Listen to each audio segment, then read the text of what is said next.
नमस्कार दोस्तों, मैं Parasnath live high study IAS में आपका स्वागत है।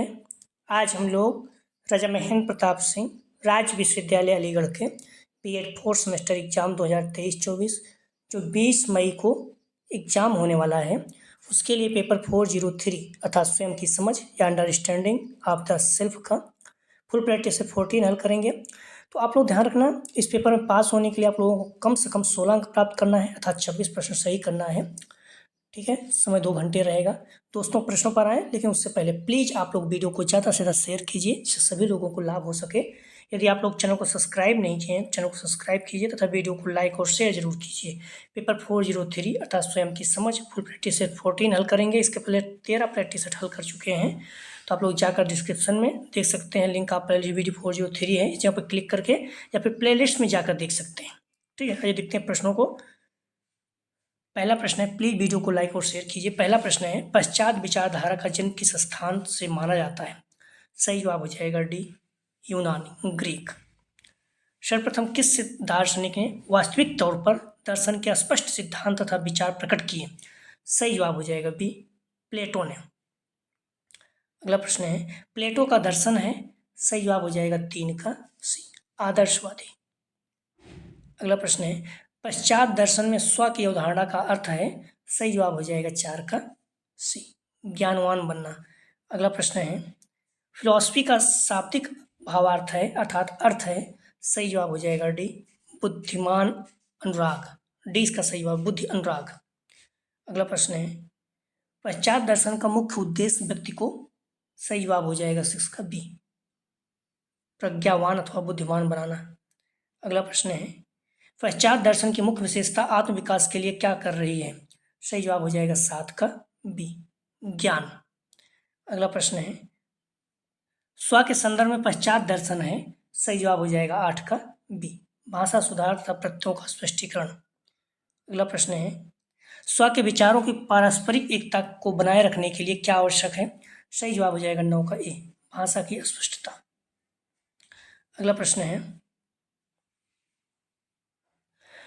स्व अथवा आत्मन के संबंध में तत्वमीमांसा अर्थात मेटाफिजिक्स का लक्ष्य क्या है? सही जवाब हो जाएगा ए, परम सत्ता की खोज करना। अगला प्रश्न है, प्लेटो द्वारा लिखी गई पुस्तक नहीं है? नहीं है, सही जवाब हो जाएगा 11 का डी, पॉलिटिक्स नहीं है, एपोलॉजी रिपब्लिक क्राइटो है। अगला प्रश्न है, संवादिता सिद्धांत के प्रतिपादक कौन है? Theory of correspondence. सही जवाब हो जाएगा सी, प्लेटो। अगला प्रश्न है, प्लेटो ने किस प्रकार के स्व का खंडन किया था? सही जवाब हो जाएगा ए, अनुभाविक। अगला प्रश्न है, प्रत्ययवाद आदर्शवाद के जनक थे? सही जवाब हो जाएगा बी, प्लेटो। अगला प्रश्न है, उपनयन का अर्थ है? सही जवाब हो जाएगा बी, अध्यापक के पास ले जाना था, शिक्षक के पास ले जाना। वैदिक काल में विद्या आरंभ को द्वितीय जन्म माना जाता है। ठीक है, यहाँ पे एक जन्म नहीं रहेगा, द्वितीय जन्म माना जाता है। अगला प्रश्न है,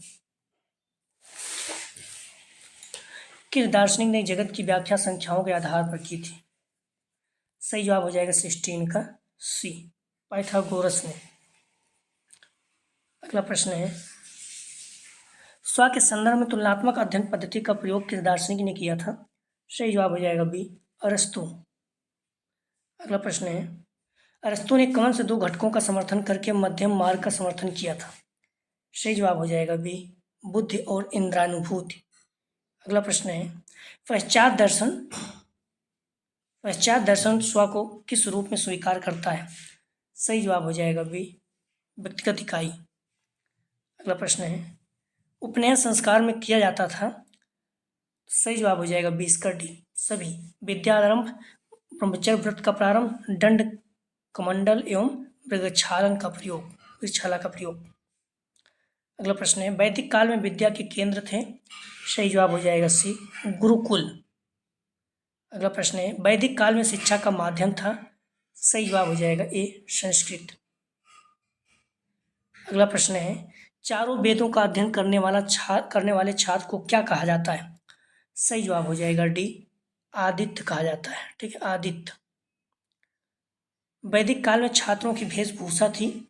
सही जवाब हो जाएगा बी, मृगचर्म की बनी। भिक्षाटन के द्वारा छात्रों में सामाजिक विनम्रता सहनशीलता गुण विकसित किए जाते थे। अगला प्रश्न है, वैदिक काल में अपरा विद्या के अंतर्गत विषय शामिल हैं। सही जवाब हो जाएगा डी, इतिहास, जीव विज्ञान, गणित सभी।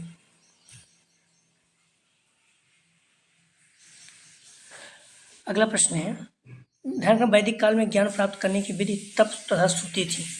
अगला प्रश्न है, वैदिक काल में स्व आत्मन के लिए किस विधि का प्रयोग किया जाता था। सही जवाब हो जाएगा सी, अंतर्भाष या अंतःप्रेरणा।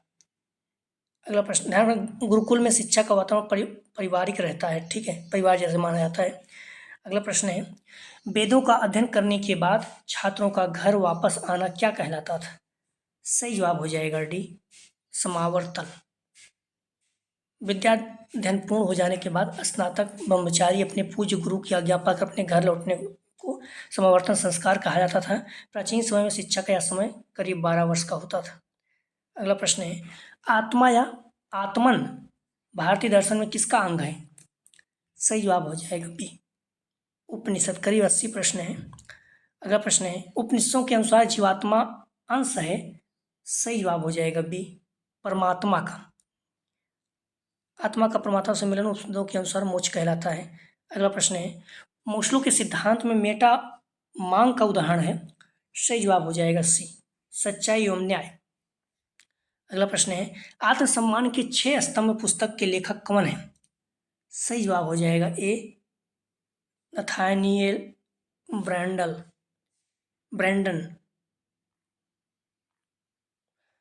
अगला प्रश्न है, आत्मसम्मान के लिए 10 दिन पुस्तक किसने लिखी थी। सही जवाब हो जाएगा बी, डेविड डी वर्न्स। अगला प्रश्न है, द गिफ्ट ऑफ इम्परफेक्शन पुस्तक के लेखक कौन है। सही जवाब हो जाएगा बी, ब्रेन ब्राउन। अगला प्रश्न है, मोस्लो के सत्ता के पदानुक्रम सिद्धांत में पदानुक्रम द्वारा किस प्रकार की आकृति बनती है। सही जवाब हो जाएगा बी, पिरामिड। अगला प्रश्न है, मोस्लो के अनुसार जब कोई व्यक्ति अपनी छवि बनाने तथा स्वयं पर ध्यान केंद्रित करता है तब वह किस स्तर पर पहुंच जाता है। सही जवाब हो जाएगा ए, आत्मबोध। अगला प्रश्न है, आत्मसम्मान को प्रभावित करने वाले कारक कौन से हैं। सही जवाब हो जाएगा 36 का डी, सभी है। आयु, अनुवांशिक, परिवेश सभी है। निवेदन है कि आप लोग वीडियो को लाइक और शेयर जरूर करें। प्रश्न है, आत्मसम्मान को प्रभावित करने वाला कारक नहीं है। सही जवाब हो जाएगा डी, सुरक्षा नहीं है। सामाजिक आर्थिक स्थिति, विचार पैटर्न अनुवांशिक की है। अगला प्रश्न है, स्वस्थ आत्मसम्मान के सूचक हैं। सही जवाब हो जाएगा डी, उपयुक्त सभी। अपनी आवश्यकताएं व्यक्त करें, जीवन के प्रति सकारात्मक दृष्टिकोण, स्वयं पर विश्वास। अगला प्रश्न है, आत्मसम्मान को चोट पहुंचाने वाले कारक हैं। सही जवाब हो जाएगा 39 का डी, सभी। नस्लवाद, भेदभाव, सांप्रदायिकता। अगला प्रश्न है, आत्मसम्मान का सामाजिक आर्थिक प्रभाव नहीं है। सही जवाब हो जाएगा सी, अशिक्षा नहीं है, वेश्यावृत्ति, महंगाई है। अगला प्रश्न है, आत्मसम्मान को सर्वाधिक प्रभावित करने वाले कारक हैं। सही जवाब हो जाएगा ए, जीवन के अनुभव। अगला प्रश्न है, आत्मसम्मान को प्रभावित करने वाले आर्थिक कारण हैं।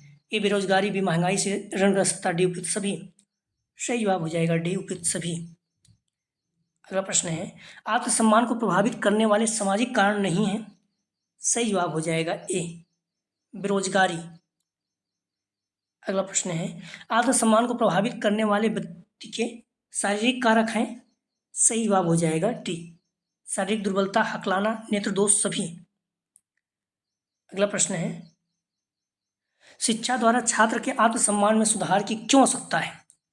सही जवाब हो जाएगा डी, उपयुक्त सभी। शैक्षिक उपलब्धि में वृद्धि हेतु कुशल समायोजन, आत्मविश्वास जागृत करने के लिए। अगला प्रश्न है, आत्मसम्मान में सुधार हेतु एक शिक्षक की भूमिका कैसी होनी चाहिए।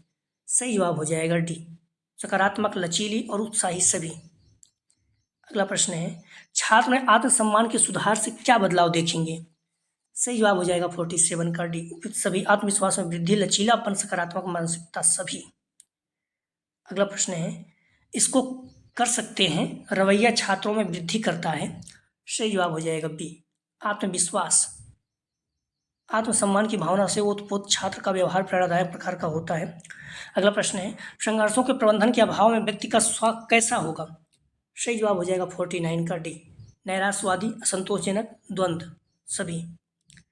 अगला प्रश्न है,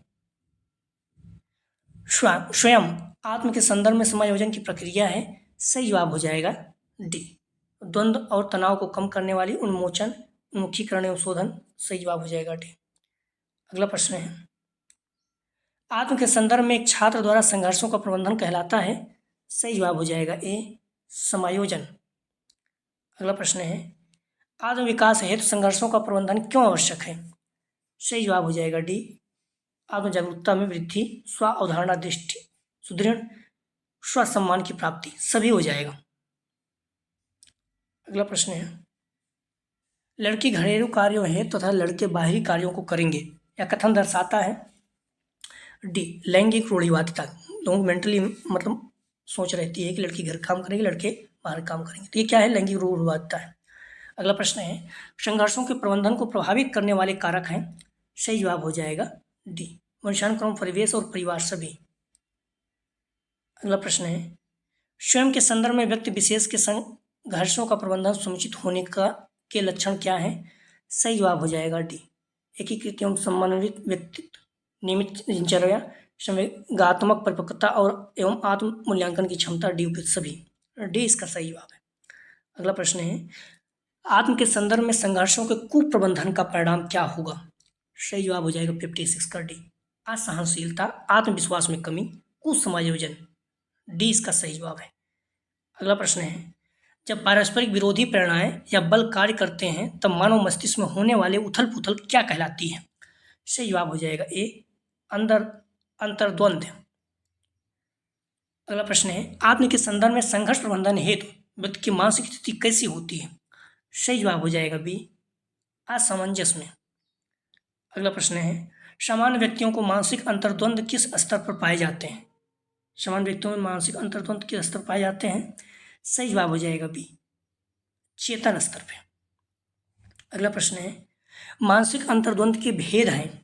सही जवाब हो जाएगा डी, ग्रह ग्रह ग्रह अंतर्द्वंद, परिहार परिहार अंतर्द्वंद, ग्रह परिहार अंतर्द्वंद, डी उपयुक्त सभी। अगला प्रश्न है, आत्म के संदर्भ में व्यक्ति की संघर्ष के प्रति प्रबंधन अर्थात समायोजन की युक्तियां हैं। सही जवाब हो जाएगा डी, बाधा निराकरण, मार्गांतरीकरण, अवधान प्राप्ति, डी कुछ सभी। अगला प्रश्न है, संघर्ष के प्रति प्रबंधन की अप्रत्यक्ष विधियां हैं। सही जवाब हो जाएगा डी, शोधन, परावर्तन, तदात्म स्थापित करना, डी उपयुक्त सभी। अगला प्रश्न है, संघर्ष के प्रति प्रबंधन की कौन सी विधि प्रत्यक्ष है? सही जवाब हो जाएगा बी, बाधा निराकरण। अगला प्रश्न है, मानसिक संघर्ष को प्रबंधित करने की प्रत्यक्ष विधि कौन सी नहीं है? सही जवाब हो जाएगा सी, प्रक्षेपण। अगला प्रश्न है, कोई छात्र किसी परीक्षा में उत्तीर्ण हो जाने पर उत्पन्न तनाव एवं संघर्ष का प्रबंधन किस युक्ति के माध्यम से करता है? सही जवाब हो जाएगा बी, बाधा निराकरण। अगला प्रश्न है, असफलता मिलने पर परिस्थितियों को दोष देना किस मानसिक समायोजन युक्ति के अंतर्गत आता है? सही जवाब हो जाएगा बी, प्रक्षेपण। अगला प्रश्न है, आत्म के संदर्भ में जब व्यक्ति हर संभव प्रयास के बावजूद भी असफल हो जाता है तब वह? सही जवाब हो जाएगा ए, आश्रित होकर समायोजन करता है। अगला प्रश्न है, आत्मविकास का शील गुण सिद्धांत किसने दिया था? सही जवाब हो जाएगा ए, आलपोर्ट। अगला प्रश्न है, व्यक्तित्व या आत्मविकास के शील गुण किसे कहते हैं? सही जवाब हो जाएगा ए, जो मानव व्यवहार को संगत एवं स्थायी अभिव्यक्त करे। अगला प्रश्न है, आत्मविकास के शील गुण हैं। सही जवाब हो जाएगा डी, ईमानदारी, कर्तव्यनिष्ठता, सामाजिकता, उपयुक्त सभी, महत्वपूर्ण है, ध्यान रखना। अगला प्रश्न है, प्रोप्रियम शब्द किस भाषा का शब्द है? सही जवाब हो जाएगा बी, लैटिन। अगला प्रश्न, प्रोप्रियम का अर्थ होता है अपनापन। अगला प्रश्न है, मैं अपने व्यक्तित्व की पूर्ण अभिव्यक्ति के लिए स्वतंत्रता चाहता हूँ, यह कथन किसका है? सही जवाब हो जाएगा ए, महात्मा गांधी जी का। अगला प्रश्न है, सामाजिक पहचान सामाजिक पहचान सिद्धांत किसने दिया था? सही जवाब हो जाएगा 73 का ए, हेनरी टाजफेल्ड एवं जॉर्ज टर्नर। अगला प्रश्न है, सामाजिक पहचान सिद्धांत शब्द का प्रयोग सबसे पहले किसने किया था? सही जवाब हो जाएगा सी, विलियम जी सुमेनेर। अगला प्रश्न है, सामाजिक पहचान सिद्धांत में निहित तत्व क्या है? सही जवाब हो जाएगा डी, उपयुक्त सभी। सामाजिक पहचान दूसरों के साथ बनाई जाती है। व्यक्ति जात, लिंग एवं राष्ट्रीयता के साथ समूह पहचान बनाते हैं, तो डी इसका सही जवाब है सभी। अगला प्रश्न है, सामाजिक पहचान सिद्धांत में निहित तत्व नहीं है।